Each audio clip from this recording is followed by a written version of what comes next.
Hello दोस्तों, कैसे हैं आप सभी। नमस्कार, मेरा नाम है प्रिंस और आप लोग देख रहे हैं सनविन क्लासेस। आज की इस क्लास में हम कक्षा 8 विज्ञान पढ़ने वाले हैं। आज इसका चैप्टर 1 पढ़ेंगे और चैप्टर का नाम है दहन और ज्वाला चीज़ों का जलना। आज इसका पार्ट 1 करने वाले हैं, तो आप लोग इस क्लास को अंत तक जरूर बने रहिएगा। इस क्लास में हम लोग महत्वपूर्ण प्रश्न को देखने वाले हैं और कुछ नोट्स पॉइंट है उसको भी देखेंगे और जो एग्जाम की दृष्टि से महत्वपूर्ण परिभाषा है उनको भी देखेंगे। तो आप लोग इस क्लास में अंत तक जरूर बने रहिएगा। इस चैप्टर में हम लोग पढ़ेंगे दहन क्या है, दहन के लिए आवश्यक शर्त क्या है। उसके बाद हम लोग पढ़ने वाले हैं कि दहनशील पदार्थ कैसे क्या होता है, ज्वलनशील पदार्थ क्या होता है। इस सभी बातों पर हम लोग चर्चा करेंगे। तो आज की क्लास बहुत ही महत्वपूर्ण होने वाली है, तो आप लोग अंत तक जरूर बने रहिएगा।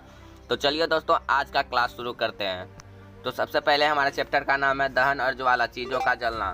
दहन और ज्वाला चीज़ों का जलना। तो आप सबसे पहले हम लोग समझ लेते हैं दहन क्या है। तो दहन, चीज़ों का जलना ही दहन कहलाता है। आप लोग मेरे साथ बोलिए, चीज़ों का जलना ही दहन कहलाता है। चीज़ों का जलना ही दहन कहलाता है। अगर किसी पदार्थ को जलाएंगे, अगर जल जाता है तो उसे ही हम लोग दहन कहते हैं। दहनशील पदार्थ या ज्वलनशील पदार्थ ऑक्सीजन के साथ जलने की क्रिया को दहन कहते हैं। अब यहाँ पे हम लोग समझ लेते हैं दहनशील पदार्थ होता क्या है। जो पदार्थ जल सकता है उसे दहनशील पदार्थ कहते हैं या ज्वलनशील पदार्थ कहते हैं। जो पदार्थ जल सकता है उसे दहनशील पदार्थ कहेंगे। अगर दहनशील पदार्थ ऑक्सीजन के साथ जलता है तो उसे ही हम लोग दहन करते हैं, क्रिया को दहन कहते हैं। जलने की जो क्रिया होती है उसे ही हम लोग दहन कहते हैं। जलने की क्रिया को दहन कहते हैं। दहनशील पदार्थ, जो पदार्थ जल सकता है, अगर उसे ऑक्सीजन के साथ हम लोग जलाएंगे वही क्रिया को हम लोग दहन कहते हैं। और यहाँ पे सबसे एक नोट पॉइंट आ गया जो बहुत बार एग्जाम में पूछा गया है। दहन कैसी अभिक्रिया है? तो दहन रासायनिक अभिक्रिया है। दहन रासायनिक अभिक्रिया है, दहन रासायनिक अभिक्रिया है। फिर से हम इस चैप्टर को देखते हैं। दहन क्या है? चीज़ों का जलना ही दहन कहलाता है। दहनशील पदार्थ या ज्वलनशील पदार्थ ऑक्सीजन के साथ जलने की क्रिया को दहन कहते हैं। दहन एक रासायनिक अभिक्रिया। कैसा अभिक्रिया है? दहन एक रासायनिक अभिक्रिया है। उसके बाद यहाँ पे देखते हैं दहनशील पदार्थ या ज्वलनशील पदार्थ क्या है। यह भी क्वेश्चन बहुत ही इम्पोर्टेंट है। जिस पदार्थ को जलाना संभव होता है, यहाँ पे हम लोग बता दें जो पदार्थ जल सकता है या जो जिस पदार्थ को जलाना संभव होता है उसे दहनशील पदार्थ कहते हैं। हम लोग अक्सर देखते हैं बहुत से पदार्थ नहीं जलते हैं। जैसे हो गया पत्थर, पत्थर को जलाना संभव नहीं है, वह अदहनशील पदार्थ होगा। जिस पदार्थ को जला सकते हैं उसे दहनशील पदार्थ या ज्वलनशील पदार्थ कहेंगे। यदि किसी पदार्थ को जलाना पर जल जाता है, अगर किसी पदार्थ को जलाएंगे अगर जल जाता है तो उसे दाह्य पदार्थ कहेंगे। अगर नहीं जलता है तो अदाह्य पदार्थ करेंगे। अगर पदार्थ जलाने पर जल जाता है तो दाह्य पदार्थ, अगर नहीं जलता है तो अदाह्य पदार्थ। अगर पदार्थ जलाने पर जल जाता है दाह्य पदार्थ, अगर नहीं जलता है तो अदाह्य पदार्थ। उसके बाद यहाँ पे कुछ पदार्थ अत्यधिक ज्वलनशील होते हैं, जैसे पेट्रोल हो गया, पुआल हो गया, मिट्टी का तेल। इसमें थोड़ा सा तिल्ली लगाते हैं तो पूरे आग पकड़ लेता है जल्दी। और कुछ बहुत कठिनाई से जलते हैं, जैसे हो गया भींजा हुआ गोईठा। उसके बाद मोटा लकड़ी, ये सब जल्दी आसानी आग नहीं पकड़ते हैं। इसको बहुत मेहनत करके आग पकड़ना पड़ता है।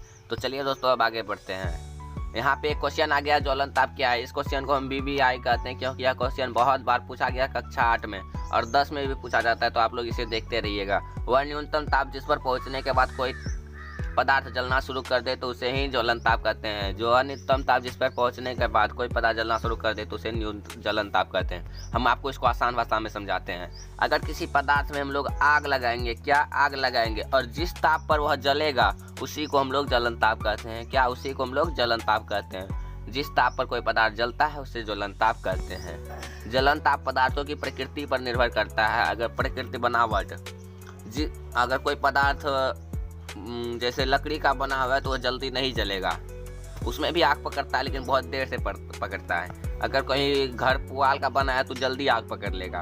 मान के चलिए उदाहरण देते हैं, कहीं सीमेंट का मकान बना है तो उसमें आग नहीं पकड़ेगा, और कहीं फूस का बना है तो उसमें आग पकड़ लेता। तो बनावट पे हुआ ना।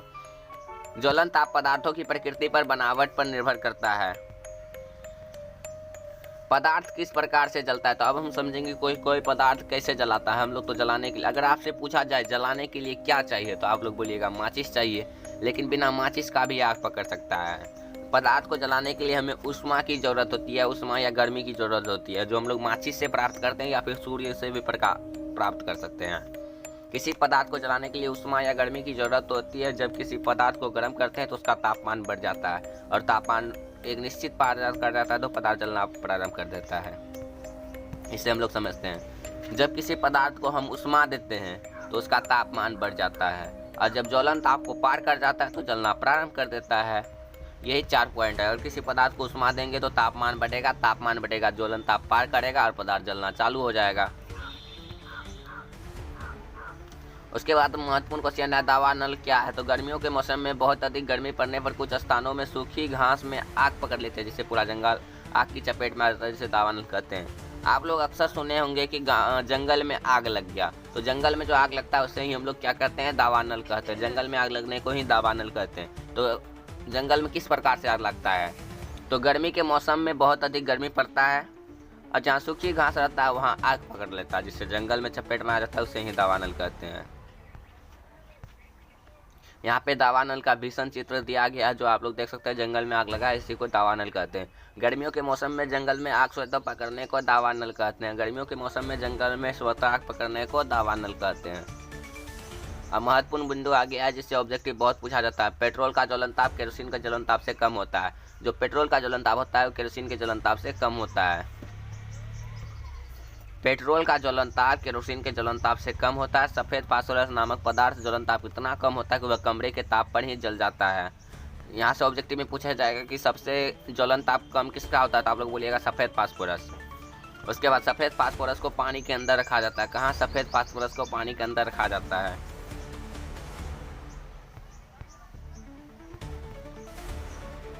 उसके बाद दहन के लिए आवश्यक शर्तें। दहन के लिए आवश्यक शर्तें। जलना एक रासायनिक प्रक्रिया। अभी आप लोगों को बता दिए जलना कैसी है विक्रिया, तो रासायनिक। वही लिखा गया है, जलना एक रासायनिक प्रक्रिया है जिनमें 3 चीज़ों की आवश्यकता होती है। पहला, ज्वलनशील पदार्थ का होना। ज्वलनशील पदार्थ मतलब जो पदार्थ जल सकता है उसका होना। उसके बाद ज्वलन ताप तक पहुँचाने का उपाय, जैसे माचिस, लाइटर, सूर्य की किरणें, ये सब आ गया। उसके बाद हवा या ऑक्सीजन, ये महत्वपूर्ण है। ऑक्सीजन के बिना कोई भी पदार्थ जल नहीं सकता है। इसीलिए जब भी आग लगता है तो वहाँ पे उपयोग किया जाता है, पानी का उपयोग किया जाता है, जिससे ऑक्सीजन का आपूर्ति बंद हो जाता है। या फिर वो फायर ब्रिकेट्स वाला सिलेंडर आता है जिसमें CO2 भरा रहता है, जो ऑक्सीजन को ख़त्म कर देता है, जिससे आग बुझ जाती है। उसके बाद हम लोग माचिस की कहानी समझते हैं। तो माचिस का आविष्कार रॉबर्ट बॉयल ने किया था 1680 में। माचिस का आविष्कार रॉबर्ट बॉयल 1680 में किया। आप लोग इससे ऑब्जेक्टिव में पूछा जाएगा कि माचिस का आविष्कार कौन और कब किया, तो बोलिएगा रॉबर्ट बॉयल ने किया और 1680 में किया। बहुत बार 2 नंबर प्रश्न में भी पूछा जाता है। रॉबर्ट बॉयल ने कागज पर सफ़ेद फास्फोरस लगाया। रॉबर्ट बॉयल ने कैसे माचिस का आविष्कार किया? सबसे पहले एक कागज लिया, उस पर सफ़ेद फास्फोरस लगा दिया, और दूसरा कागज लिया जिस पे सल्फर लगाया। दोनों कागज को एक दूसरे पर रख दिया, जिससे आग पकड़ लिया। इसी तरह से माचिस का आविष्कार हुआ था। लाल फास्फोरस का आविष्कार 1845 ईस्वी में हुआ। लाल फास्फोरस का आविष्कार 1845 में हुआ। और लाल फास्फोरस अपने आप आग नहीं पकड़ता, लेकिन सफ़ेद फास्फोरस जो था वो खुद पर आग पकड़ लेता था, जिससे माचिस खतरनाक थी। लेकिन जो लाल फास्फोरस का आविष्कार हुआ वो खुद से आग नहीं पकड़ता था। लाल फास्फोरस का इस्तेमाल करके सेफ्टी माचिस का आविष्कार किसने किया? अगर सेफ्टी माचिस का आविष्कार पूछेगा तो अब कार्ल लुडस्टान ने किया था। कब किया था? 1855 ईस्वी में। 1855 ईस्वी में कार्ल लुडस्टान ने सेफ्टी माचिस का आविष्कार किया था और लाल फास्फोरस से बनाया था। माचिस की डिब्बी लाल फास्फोरस और सल्फर लगाता है। माचिस की डिब्बी पे इधर जो साइड में लगा रहता है वह लाल फास्फोरस होता है और सल्फर होता है। और माचिस की जो तिल्ली पे रहता है वह होता है पोटेशियम क्लोराइड। ये जो लाल कलर का देख रहे हैं ये पोटेशियम क्लोराइड है, जो माचिस की तिल्ली पे लगाता है, और लाल फास्फोरस इधर साइड में लगा रहता है डब्बा पे।